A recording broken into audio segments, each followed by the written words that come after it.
Assalamualaikum warahmatullahi wabarakatuh. Ketemu lagi saudaraku, Jumat Pahing ya, dimanapun Anda berada. Kajian materi kali ini tentang sebab-sebab ya, 100 sebab rezeki orang yang lahir Jumat Pahing itu bisa seret, bahkan bisa mampet ya. Nah, ini perlu Anda perhatikan ya, perlu Anda sikapi ya. Yang pertama, tidak pernah sedekah ya. Konsep rezeki itu ya, semakin kita kejar biasanya akan semakin lari ya. Semakin kita ikhlas maka akan semakin mendekat. Tapi dalam konsep ikhtiar ya,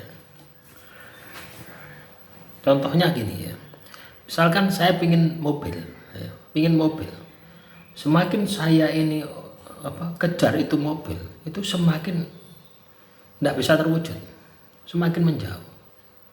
Tapi ketika saya ini lepaskan ya, ego saya, kemerungsung saya, itu akan mudah terwujud.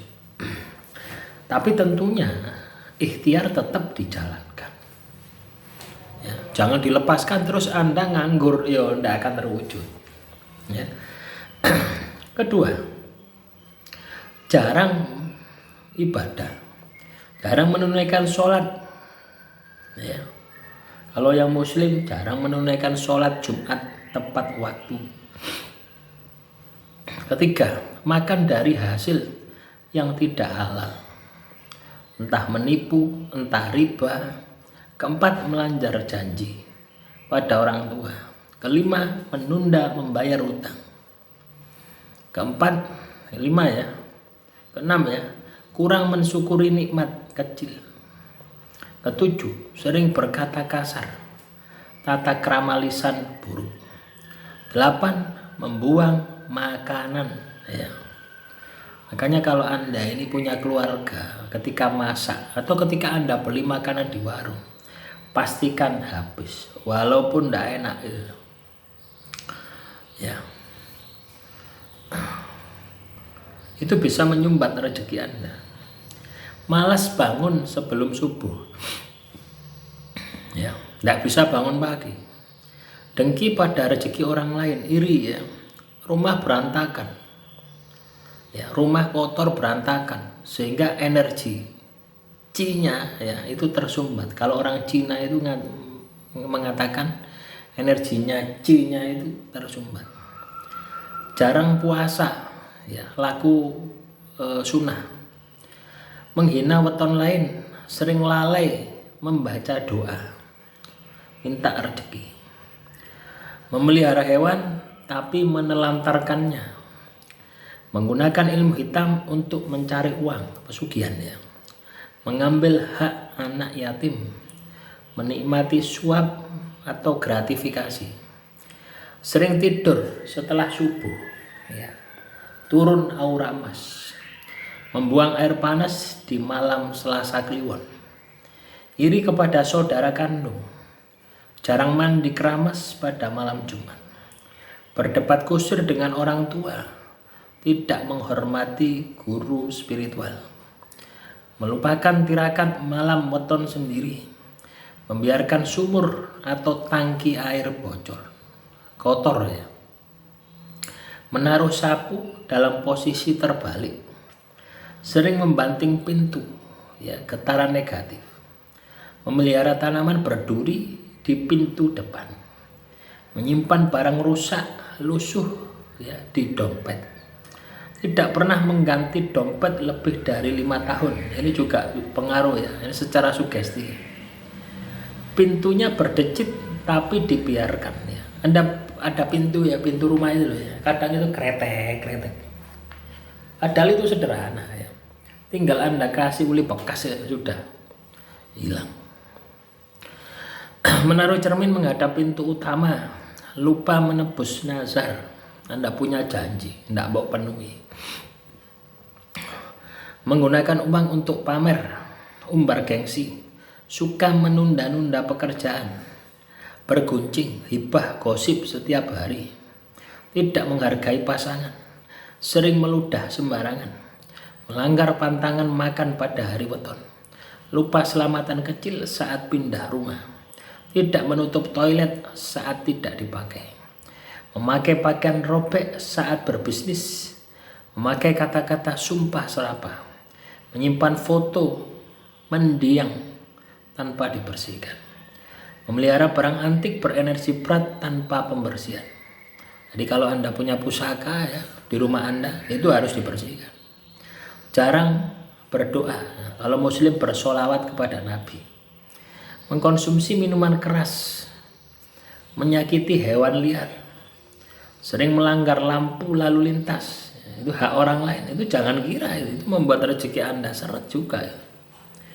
Tidak pernah menolong tetangga, membuka usaha di tanggal 40, memasang jam mati di dinding ya. Jadi jam itu kalau mati segera diganti. Ruang kerja tanpa ventilasi, membiarkan sarang laba-laba di pojok plafon, tidur di bawah balok melintang, pintu depan dan belakang segaris lurus ya. Berutang untuk konsumtif, bukan produktif. Jarang membaca kitab suci, tidak menjaga kemurnian niat, takut berinovasi, membuang barang layak pakai, membiarkan kebocoran keran, simbol bocor rezeki. Menanam pohon besar tepat di depan pintu rumah, membiarkan alas kaki terbalik, kurang sopan saat menerima tamu, membentak anak kecil, membuka usaha tanpa restu orang tua, tidak pernah mencatat pemasukan dan pengeluaran, mengabaikan kesehatan, biaya sakit, bocor rezeki, jarang berolahraga, lesu rezeki lamban, melanggar etika bisnis, markup tipu daya, bersumpah palsu demi closing ya, mengendurkan disiplin setelah sukses kecil, tidak menempati jam buka toko, menyimpan kunci rusak, membiarkan piring kotor semalaman, menghadap barat saat bekerja, sebagian pawang rezeki ya, meletakkan dompet di lantai, membiarkan lampu kamar mandi menyala terus-menerus, berkata susah cari uang berulang-ulang, artinya afirmasi negatif, menggunting kuku malam Selasa Wage, jarang memuliakan tamu, Jumat sore, tidur di kasur langsung lantai, energi tanah ya, serap aura, membuka payung di dalam rumah, bertengkar di depan kasir, mengeluh tanpa usaha, menolak peluang karena gagal, tidak belajar skill yang baru, takut bersedekah saat sempit, mengabaikan doa kedua orang tua, memakai parfum saat azan berkumandang, melecehkan adat leluhur, terlalu sering menyepelekan kebetulan kecil, bertransaksi pada tanggal 13 Ramadan, tidak pernah ziarah kubur leluhur, melupakan suhu atau ruqyah ya, mempercayai daftar ini ya, tapi tidak mau introspeksi dan bertindak. Tadi ada beberapa yang saya sampaikan tadi ya, itu menurut Primbon ya. Apakah itu fakta atau mitos ya? Kalau menurut saya, sepanjang itu untuk kebaikan Anda, lakukan. Ya, artinya apa? Apa yang saya sampaikan itu ketika Anda tindak lanjuti sudah pasti ya, perilakumu akan berubah menjadi positif. Nah, itu yang kita harapkan.